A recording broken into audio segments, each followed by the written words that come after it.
আজকে আমরা গণিতের দশম অধ্যায় নিয়ে আলোচনা করব দূরত্ব ও উচ্চতা। তো এই অধ্যায়টি আলোচনার শুরুতে আমাদের কিছু বেসিক তথ্য জানতে হবে। দূরত্ব উচ্চতা এই চ্যাপ্টারটা আমরা কমপ্লিট করলে কিছু জিনিস জানতে পারবো, যেমন কিভাবে দূরত্ব নির্ণয় করতে হয়, উচ্চতা নির্ণয় করতে হয়, এবং আমরা কিন্তু হাতে কলমে নিজের উচ্চতা, যে কোনো মানুষের উচ্চতা বের করতে পারবো। নদ নদীর প্রস্থ এগুলো বের করা যায়, এর মাধ্যমে টাওয়ারের উচ্চতা বের করা যায়। তো দেখো, আগে আমাদের তিনটা টার্ম লাগবে এখানে, যে ভূরেখা, ঊর্ধ্বরেখা আর উলম্ব তল। ভূরেখাটা হচ্ছে ভূমিতলে অবস্থিত যে কোনো সরল রেখা, ভূমি অর্থাৎ ভূমিতল।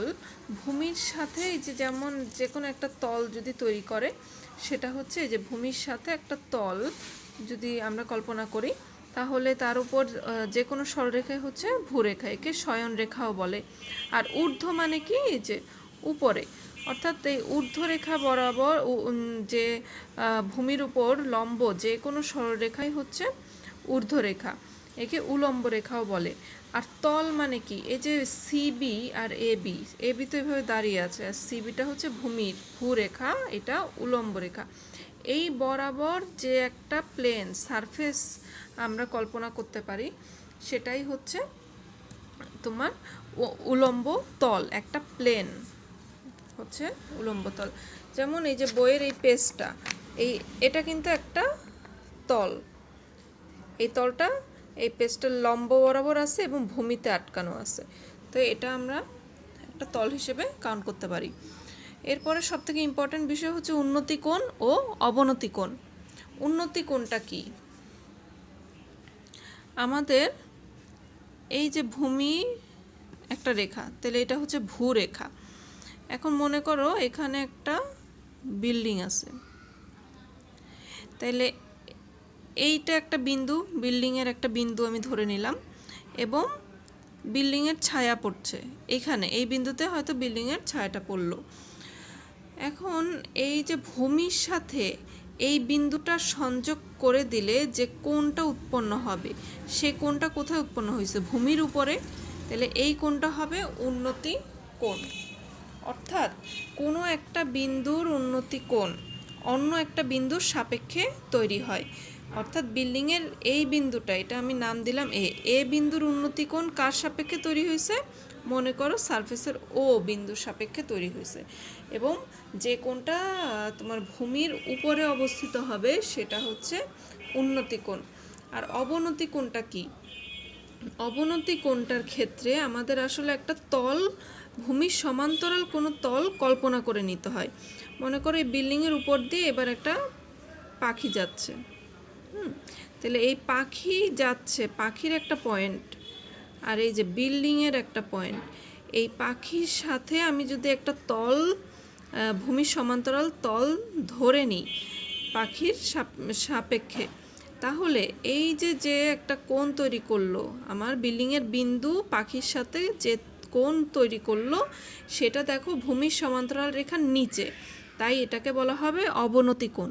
তাহলে উন্নতি কোণ কি? ভূমি বা ভূমির সমান্তরাল রেখার উপরে যে কোণটা থাকবে সেটা উন্নতি কোণ, আর ভূমি বা ভূমির সমান্তরাল রেখার নিচে যে কোণ তৈরি হবে সেটা হবে অবনতি কোণ। আবার দেখো খেয়াল করে, এটা হচ্ছে ভূমির রেখা, এইটা বিল্ডিংয়ের একটা বিন্দু, এই বিন্দুটা ভূমির সাথে যে কোণ তৈরি করতেছে সেটা ভূমির উপরে, তাই এটা উন্নতি, উপরে হলে উন্নতি, নিচে হলে অবনতি। আবার এই বিল্ডিংয়ের একটা বিন্দু পাখির সাথে যে কোণ তৈরি করছে সেটা ভূমির সমান্তরাল রেখার নিচে, তাই এটা হচ্ছে অবনতি কোণ। বই থেকে তোমরা এই যে উন্নতি কোণ আর অবনতি কোণের সংজ্ঞা দেওয়া আছে, এটা সুন্দর করে পড়ে নিবে। এরপর এই অধ্যায়ে আমাদের ছবি অবশ্যই আঁকতে হবে, এই অধ্যায়ের অঙ্ক আমার করার ক্ষেত্রে। এখন ছবিতে আমার অবশ্যই এই 3 ধরনের কোণের কথা বলা থাকবে আমাদের উদ্দীপকের প্রশ্নে, এবং এই কোণগুলো আমার আঁকতে হবে। সেক্ষেত্রে আমাদের যেন কোণ এমন না হয় যে 30 ডিগ্রি বলা হয়েছে কিন্তু তুমি আঁকছো এরকম, দেখতে 45 মনে হচ্ছে বা এইটা 60 ডিগ্রি, তাহলে কিন্তু ওই ছবি গ্রহণযোগ্য হবে না। তো একটা আবার এমন না যে তোমার হচ্ছে একদম অ্যাকুরেটলি 30 ডিগ্রি কোণ আঁকতে হবে চাঁদা দিয়ে, মিলিয়ে দেখতে হবে 45 হয়েছে কিনা, এমনও না বিষয়টা।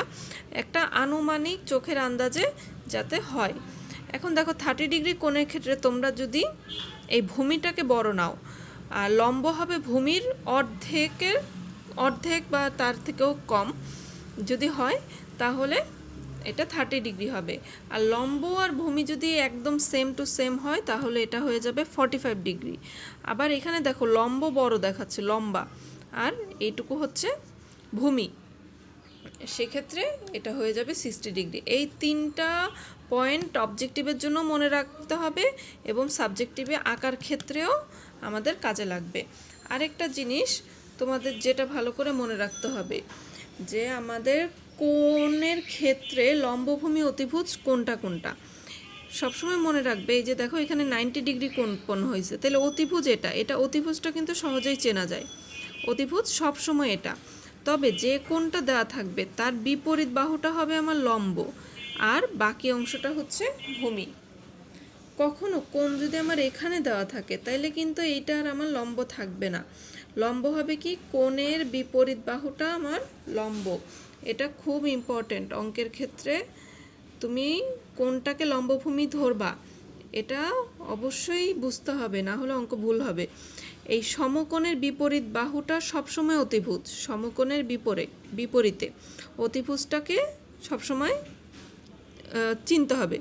এরপরে দেখো তোমার কোণ যদি এটা দেওয়া থাকে, তাহলে আমি কি বলতেছি, যেটা থিটা কোণ দেওয়া থাকবে, এই কোণের বিপরীত বাহুটা হবে লম্ব, সব সময় লম্ব, আর বাকিটা হচ্ছে তাহলে ভূমি। আবার কোণ আমার প্রশ্নে দেওয়া আছে এটা, তাহলে এই কোণের তখন কি লম্ব এটাই থাকবে? থাকবে না, লম্ব হবে এই কোণের বিপরীত বাহু, অর্থাৎ ভূমিটা তখন হয়ে যাবে লম্ব, আর লম্বটা হয়ে যাবে তখন ভূমি। এরপর আমরা একটা অঙ্ক সলভ করব। দেখো এই যে কাজে যে অঙ্কটা দেওয়া আছে, এখানে এ বি হচ্ছে একটা গাছ, আর এটা একটা ভূমি, সিডি হচ্ছে ভূমি, ভূমির ওপর গাছটি দাঁড়িয়ে আছে এবং বিডি এর মান দেওয়া আছে। এখানে দেখো আমাদের কোণ দেওয়া আছে 60 ডিগ্রি, তাহলে আমার লম্ব কে, এখানে কে লম্ব আর কে ভূমি সেটা তোমরা লিখে আমাকে জানাবে।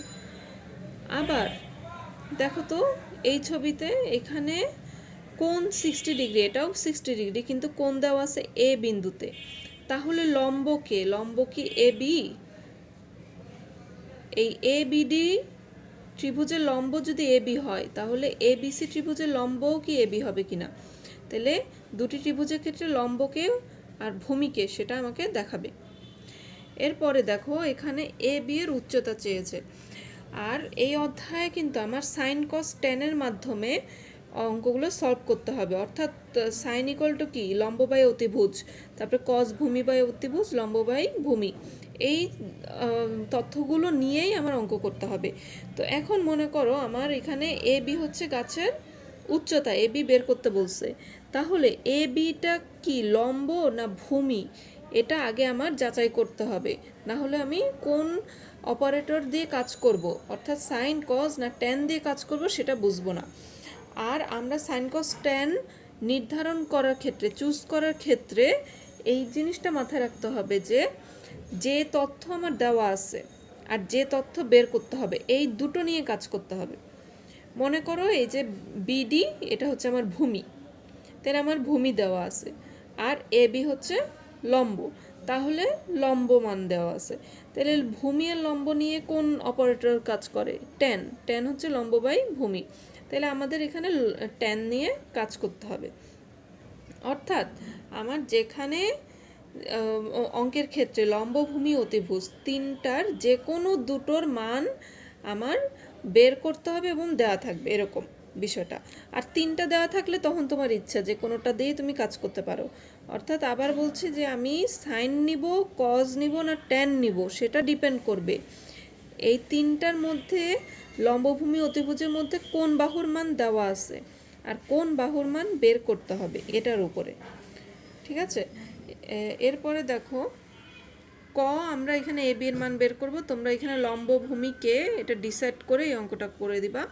এরপর গাছটির পাদদেশ থেকে ভূতলস্থ সি বিন্দুর দূরত্ব, গাছটির পাদদেশ হচ্ছে এখানে বি থেকে সি বিন্দুর দূরত্ব অর্থাৎ বিসি চেয়েছে, এখানে কিন্তু ডিসি চাইনি, এটা মাথায় রাখবা, ডিসি চাইনি, এখানে বি থেকে সি বিন্দুর দূরত্ব চাইছে অর্থাৎ বিসি বের করতে হবে।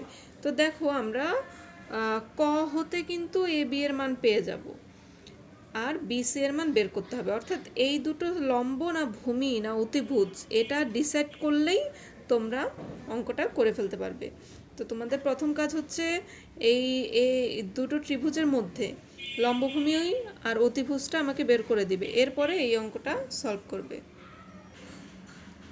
এরপর দেখো উদাহরণ 4, উদাহরণ 4-এ কিন্তু এখানে অবনতি কোণ নিয়ে কাজ করছে। তো একটা জিনিস আমাদের খেয়াল রাখতে হবে, যদি অবনতি কোণের কথা বলে আমার কিন্তু অবনতি কোণটা অবশ্যই দেখাতে হবে। আর অবনতি কোণ কি হবে, সবসময় ভূমির সমান্তরাল একটা রেখা বরাবর অবনতি কোণ কাজ করবে। দেখো এখানে একটা গাছ হেলে পড়েছে, তাহলে গাছের গোড়া থেকে 7 মিটার উপরে এই যে বি বিন্দুতে গোড়া থেকে 7 মিটার উপরে একটা খুঁটি ঠেস দিয়ে গাছটিকে সোজা করা হলো। মাটিতে খুঁটির স্পর্শ বিন্দুর অবনতি কোণ হচ্ছে সি, এই অবনতি কোণ হচ্ছে 30 ডিগ্রি। খুঁটিটির দৈর্ঘ্য নির্ণয় করো। তাহলে ওরা ধরলাম এই যে খুঁটি তো এরকম বাঁকাভাবেই করার থাকে, ঠেস দেওয়া থাকে, তাহলে বিসি এটা হচ্ছে আমার খুঁটি, এটা এক্স, আর এই গোড়া থেকে 7 মিটার মানে এ বি উচ্চতায় কিন্তু আমার এই খুঁটিটা ঠেস দেওয়া হয়েছে, গাছটি খুঁটিটি দিয়ে ঠেস দেওয়া হয়েছে।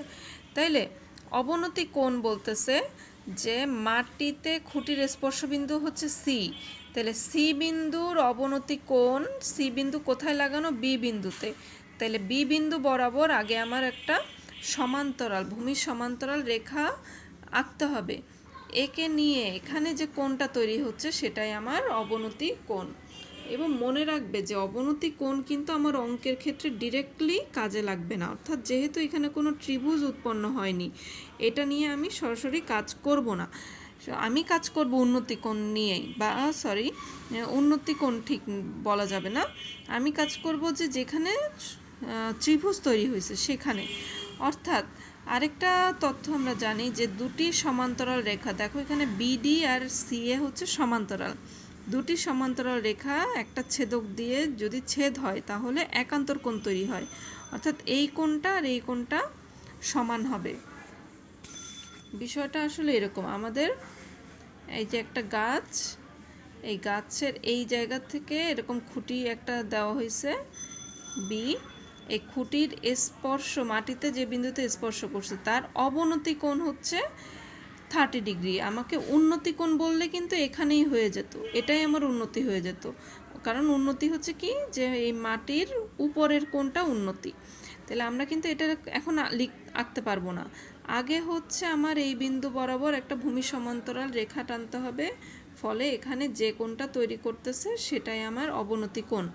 এই কোণটা যদি তোমরা না দেখিয়ে শুধু এইটুকু নিয়ে কাজ করো তাহলে কিন্তু অঙ্ক হবে না, অর্থাৎ অঙ্কের উত্তর মিলবে, সব কিছুই হবে, কিন্তু যেহেতু তুমি অবনতি কোণ নিয়ে কাজ করনি, করছো এই কোণ নিয়ে, তাইলে অঙ্ক ফুল 0 হয়ে যাবে। এখন দেখো এই কোণটা আর এই কোণটা সমান, কারণ এরা একান্তর কোণ, দুটি সমান্তরাল রেখা একটা ছেদবিন্দু থাকলে এই যে বিপরীত দিকে যে কোণ তৈরি করে সেটা হচ্ছে একান্তর কোণ, আর একই দিকে যে কোণ তৈরি করবে সেটা হচ্ছে অনুরূপ কোণ, এইটা আর এটা অনুরূপ, আর এটা আর এই বিপরীত দিকে হবে একান্তর। তো যাই হোক আমার অবনতি কোণটা দেখাতে হবে, তারপরে আমরা এই যে এখানে একান্তর কোণ নিয়ে কাজ করব, অর্থাৎ এখন এ বি সি ত্রিভুজ নিয়ে আমাদের কাজ করতে হবে, যেখানে এ বি এর মান দেওয়া আছে, এ বি হচ্ছে লম্ব, কারণ একটা কোণ দেওয়া আছে তার বিপরীত বাহুটা হচ্ছে লম্ব, আর বের করতে হবে বিসি এর মান অর্থাৎ অতিভুজের মান, তাহলে লম্ব বাই অতিভুজ মানে সাইন, তাহলে দেখো এখানে আসলেই সাইন নিয়ে কাজ করছে, সাইন, এভাবে খুঁটির দৈর্ঘ্য বের হয়ে গেছে। এরপর উদাহরণ 5 যদি দেখো, এখানে এবি হচ্ছে একটা দালান। ওই দালানের ভূমির উপরে একটা বিন্দু ডি ছিল, যেখানে না আগে এটা বলেছে যে ভূমির সি বিন্দুতে দালানের 60 ডিগ্রি উন্নতিকোণ ছিল। এবার এই সি বিন্দু থেকে 42 মিটার পিছিয়ে গেলে দালানটির উন্নতিকোণ হয়ে যায় 45 ডিগ্রি। তাহলে দালানের উচ্চতা অর্থাৎ এবি বের করতে বলছে। তো এখন দেখো এখানে কিন্তু দুইটা ত্রিভুজ তৈরি হয়েছে, তাহলে আমাদের মনে রাখতে হবে আমরা দুটি ত্রিভুজ নিয়ে কাজ করব। আর অবশ্যই এটা সমকোণী ত্রিভুজ নিয়ে কাজ করতে হবে। আমরা এ ডি সি এই ত্রিভুজ নিয়ে কাজ করতে পারবো না, এটা সমকোণী ত্রিভুজ না।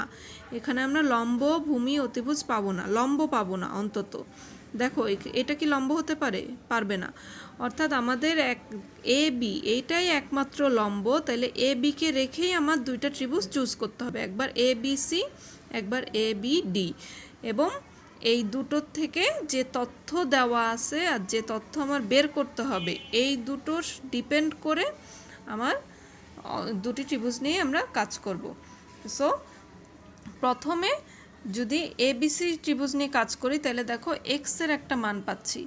আবার আমরা বলছি কি যে ওইভাবে রেখে দিব, কারো মানই তো বের হয়নি, তাহলে আমরা ওভাবেই রেখে দিব। এরপরে এ ডিবি নিয়ে কাজ করব, করে এক্সের মান বসালে আমরা দালানের উচ্চতাটা পেয়ে যাব। অর্থাৎ আমাদের যখন দুটি ত্রিভুজ আসবে, আমরা দুটি ত্রিভুজ নিয়ে কাজ করব। যদি তুমি বুঝতে না পারো যে কি আমার লাগবে কি লাগবে না, তাহলে এটা বোঝারও তোমার দরকার নাই। যারা বুঝতে পারো না এই অধ্যায়ের অঙ্কের ক্ষেত্রে যে কি করব, তাদের বলে রাখি যে দুটি ত্রিভুজ নিয়ে তুমি কাজ করবা, লাগুক আর না লাগুক তুমি এটা করবা। কারণ হচ্ছে এটা যদি নাও লাগে তাহলে তো কোনো প্রবলেম নাই যে তুমি বেশি করছো নাম্বার কেটে দিচ্ছি, এরকম না। তো আর দুটি ত্রিভুজ আমরা এভাবেই সিলেক্ট করব যাতে এটা অবশ্যই সমকোণী ত্রিভুজ হয়, অর্থাৎ একটা লম্ব থাকতে হবে। এই যে এডিসি এই ত্রিভুজটা আমরা কখনোই নিতে পারবো না, কারণ এডিসি ত্রিভুজে লম্ব নাই। ঠিক আছে, তাহলে তোমরা এই আজকে উদাহরণগুলো ভালো করে দেখো, সলভ করো। ভালো থাকো।